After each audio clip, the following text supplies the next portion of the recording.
Hey everybody, and welcome to my N5 series on the SP404 mk2, where I cover a topic in about 5 minutes. Palindrome wrote in saying that they loaded a whole bunch of tracks up into their SP404 mk2, and we're saying like, wait, I gotta go set all of the BPMs by hand, and yeah, I'm gonna say at best the SP404 mk2 is terrible at BPM detection, and at worst is completely apparently random. And I'm going to show you a few things that probably aren't going to help and give you a few suggestions as best I can, but I just want to show you how weird that this is as a device for BPM detection. So first up, let's go Shift and Utility. We're going to go to System, and it's not under Gain. What is it under? It's General, I'm pretty sure, for BPM Auto Detect.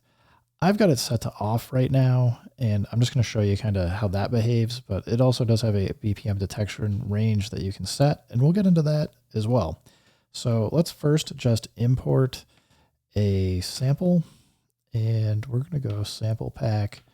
I know that these samples are all 160 BPM, so we're going to import it. And keep in mind, auto detection is off. So it says 90.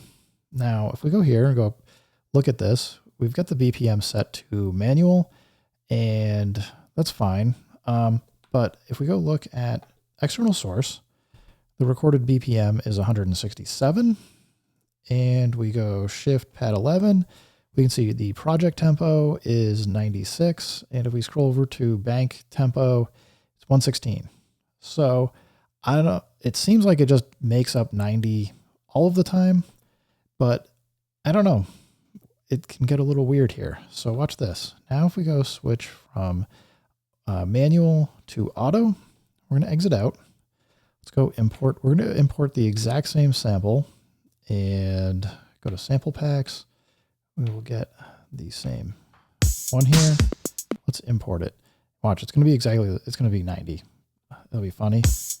Now it's 98. So I just want to show you, because when I did switch this to auto, watch this.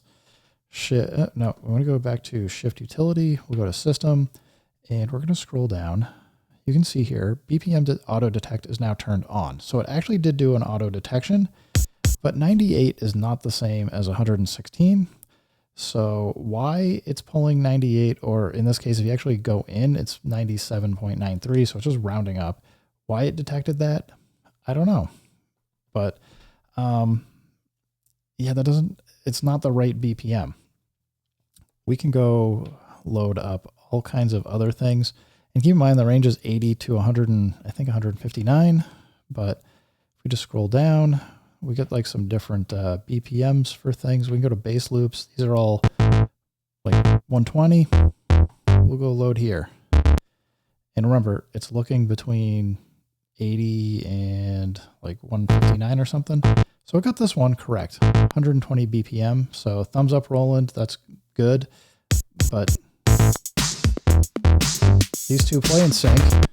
I don't know why it would think this is 98 and the other one's 120, but it just keeps getting weird. And I have had it sometimes come up with two different BPMs for the exact same content.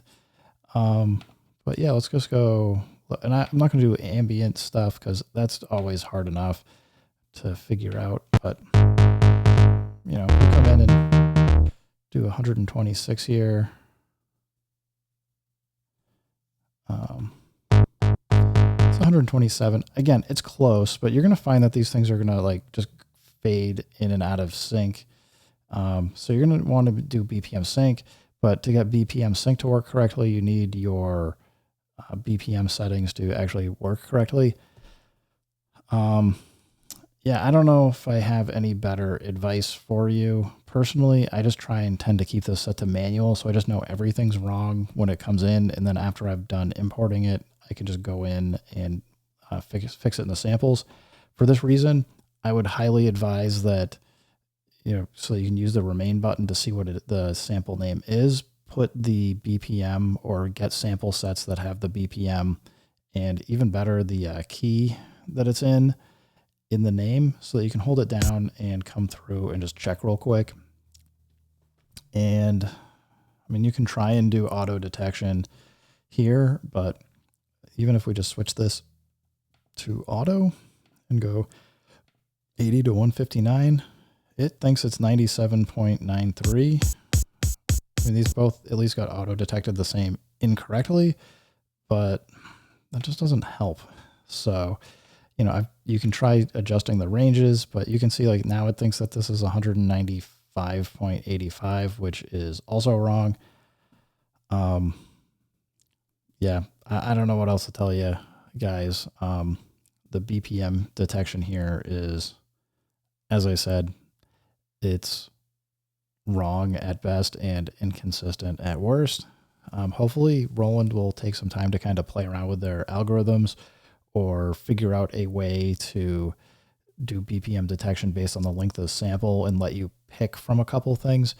Personally, I think it would be handy if when you imported it, you might have the option to tell it how many bars it is or give it some other information that it could then do some math to try and figure out what the BPM is based on the length and sample count.